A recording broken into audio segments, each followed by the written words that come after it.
Men far vil blive husket. Far vil blive husket mere end noget andet.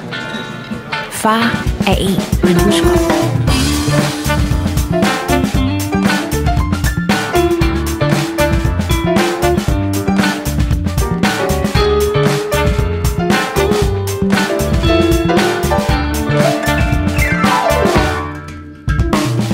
Man kan sige om far, at han var usædvanlig.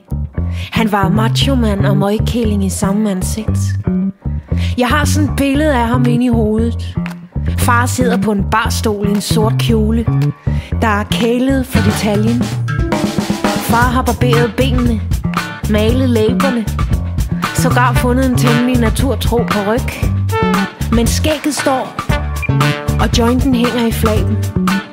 Og det kunne man sige om far. Han var altid flere ting på en gang.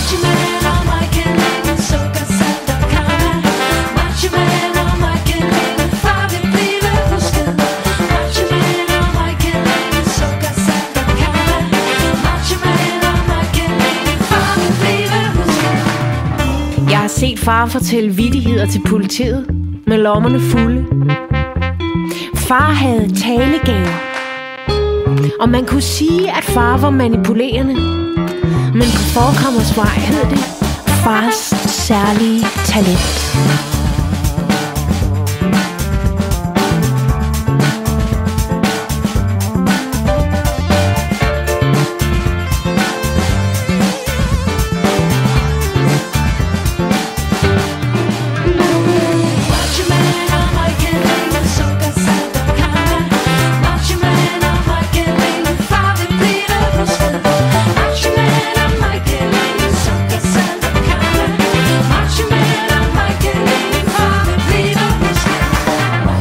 Og man kunne se det sådan.